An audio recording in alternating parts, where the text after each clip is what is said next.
नमस्कार दोस्तों, भारत एक सोच देख रहे हैं आप। दोस्तों, इंडिया गठबंधन की बहुत चर्चा हो रही है, खासकर मायावती को लेकर। आखिर क्यों कांग्रेस पार्टी मायावती को इंडिया गठबंधन में शामिल करना चाहती है और क्या वजह है कि अखिलेश यादव और जयंत चौधरी इंडिया गठबंधन में मायावती से दूरियां बनाने की कोशिश कर रहे हैं। इसके हर एक पहलू पर बात करेंगे हम, इस पूरी खबर का विश्लेषण करेंगे, तो बने रहिए हमारे साथ। वीडियो की शुरुआत करते हैं। दोस्तों, आपको याद होगा इंडिया गठबंधन की पहली बैठक पटना में हुई थी और उसी समय मायावती ने ऐलान कर दिया था कि वो विपक्षी दलों के हर एक कदम पर नजर रखे हुए हैं, जिसके बाद से हर किसी को इंतजार था कि आखिर मायावती का अगला रुख क्या होगा। धीरे धीरे समय आगे बढ़ा, इंडिया गठबंधन की 4 बैठकें हो गई। मायावती मीडिया के सामने आई, जिसमें उनका नरम रुख भी देखने को मिला और उन्होंने कह दिया कि आगे किसी को नहीं पता कि कब किसकी जरूरत कहां पड़ जाए।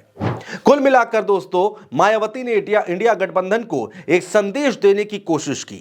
वहीं दूसरी तरफ इंडिया गठबंधन की बैठक में अखिलेश यादव और जयंत चौधरी ने तल्ख लहजे में कांग्रेस पार्टी से मायावती पर अपना स्टैंड साफ करने को कह दिया और कहा कि आप अपना स्टैंड साफ कीजिए, जिसके बाद हम अपना स्टैंड साफ करेंगे। दोस्तों, कांग्रेस के यूपी के नेता हमेशा ये बात कहते आए हैं कि अगर मायावती इंडिया गठबंधन में शामिल होना चाहती हैं तो उनके लिए दरवाजे हमेशा खुले हैं, या यूं कहें कि यूपी कांग्रेस के नेता ये चाहते हैं कि बीएसपी की एंट्री इंडिया गठबंधन में हो जाए। दोस्तों, अब सवाल यहां पर ये उठता है कि आखिर कांग्रेस पार्टी की प्लानिंग क्या है और क्यों कांग्रेस पार्टी यूपी में मायावती का अपना साथ अपनाना चाहती है। इसके इतर एक और सवाल उठता है कि आखिर अखिलेश यादव और जयंत चौधरी क्यों बीएसपी से दूरी बनाते हुए दिखाई दे रहे हैं। ये दोनों सवाल दोस्तों हर किसी के मन में है और वाजिब भी है। आखिर इसके पीछे की असल वजह क्या है? दरअसल दोस्तों, कांग्रेस पार्टी चाहती है कि इंडिया गठबंधन की ओर से यूपी में एक सीट पर एक ही प्रत्याशी उतारा जाए। विपक्षियों का अगर एक सीट से एक प्रत्याशी उतरता है तो जाहिर है वोट नहीं बटेगा और भारतीय जनता पार्टी को जीत हासिल करने में उतनी ही ज्यादा मेहनत करनी पड़ेगी। कुल मिलाकर यूपी की सभी 80 सीटों पर विपक्षी दलों के जीतने के चांस काफी ज्यादा बढ़ जाएंगे। दोस्तों, अब आ जाते हैं दूसरी बड़ी वजह पर। इसके पीछे की दूसरी बड़ी वजह है दलित वोट बैंक। दरअसल दोस्तों, मायावती हमेशा दलितों की राजनीति करती आई हैं।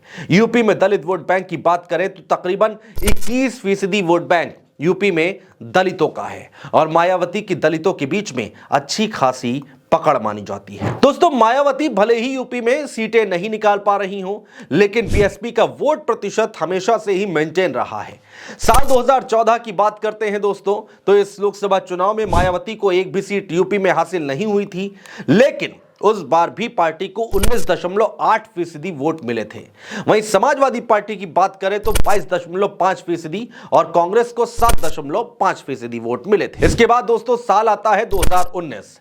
इस बार के लोकसभा चुनाव में सपा और बीएसपी ने यूपी में साथ मिलकर चुनाव लड़ा था, जिसमें बीएसपी को 19.4% वोट शेयर के साथ 10 सीटें मिली थी।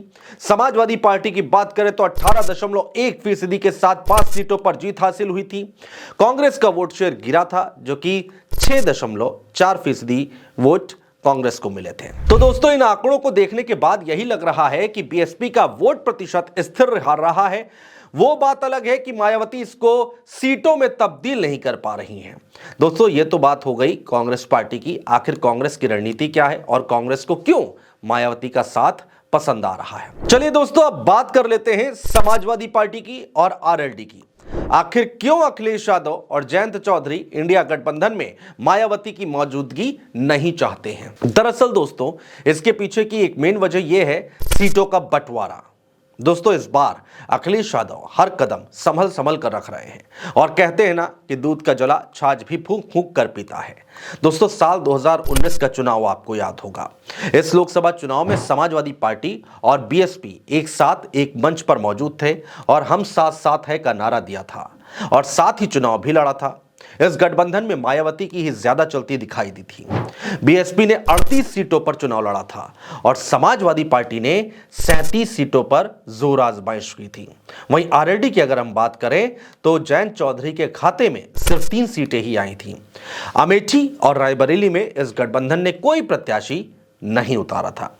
दोस्तों, खबरें तो उस समय यह भी निकल कर आई थी कि अखिलेश यादव ने बड़ा दिल दिखाया और अपने कोटे से ही आरएलडी को 3 सीटें दे दी थी। यानी मायावती ने जयंत चौधरी को एक भी सीट नहीं दी थी।